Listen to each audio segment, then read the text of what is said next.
Sorry வந்து மார்க்கெட்டில் நியூவாக வந்திருக்கிற கலெக்ஷன் ஸ்ரீமதி சாரீஸ் அப்படின்னு சொல்லிட்டு நியூவாக வந்திருக்கிற கலெக்ஷன். இதனோட முந்தி பாருங்கள், இதுதான் ஃபஸ்ட்டு நான் உங்களுக்கு காட்டுறேன். இதில் வந்து பார்த்திங்கன்னா ஜாலரோட வந்துடுது. இதோட பாடி பார்த்திங்கன்னா ஃபுல்லாக செக், ஒரு ஸ்லைட் செக்டு இருக்குது பார்த்திங்களா, ஸ்லைட் செக் பேட்டர்னில் இருக்க சாரி. இதனோட பார்டரோட இதுக்கும் இந்த சாரியில் வந்து டிஃப்ரென்ஸ் என்ன பார்த்தீங்க அப்படின்னு கேட்டிங்கன்னா, சாரி ஃபுல்லாமே உங்களுக்கு செக்டு வந்துடும். உங்களுக்கு இந்த பார்டர் வந்து பிளெயின் பார்டர் வரும். ஸோ பிளெயின் பார்டரில் ஒரு குட்டி குட்டி ஃப்ளவர்ஸ் இருக்கிற மாதிரி இருக்கிற பார்டர் இது.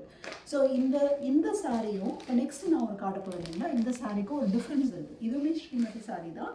இதில் வந்து பார்த்திங்கன்னா சாரி ஃபுல்லாமே பட்டு சாரி, நம்மளோட ஓல்ட் ஸ்டைல் இல்லைங்களா, அந்த இந்த கலர் செமையான ஒரு க்ரீன் கலர். இந்த ஸ்டைலில் உங்களுக்கு குட்டி குட்டி ஃப்ளவர்ஸ் வந்துடும். இதனோட முந்தி உங்களுக்கு இந்த மாதிரி வந்துடும். ஸோ இப்போ இந்த சாரிக்கும் டிஃப்ரென்ஸ் என்னன்னு பார்த்தீங்கன்னா, இது வந்து செக் பேட்டர்ன் சாரி, ஃபுல்லாமே செக் பேட்டர்னில் இருக்கிற சாரி. இதில் வந்து பார்த்தீங்கன்னா பார்டர் மட்டும் உங்களுக்கு செக் பேட்டர்னில் இருக்கும், சாரி ஃபுல்லாமே பிளெயின் இருக்கும். இதுதான் இந்த சாரியோட டிஃப்ரென்ஸ். இது வந்து அகைன் நியூவாக இருக்கிற மார்க்கெட்டில் இருக்கிற சாரி. ஸோ இதில் வந்து பார்த்திங்கன்னா உங்களுக்கு இந்த 2 கலரில் எது பிடிச்சிருந்தாலும் நீங்கள் எனக்கு டிஎம் பண்ணுங்கள். இதனோட காஸ்ட் வந்து 1600 ஒன்லி.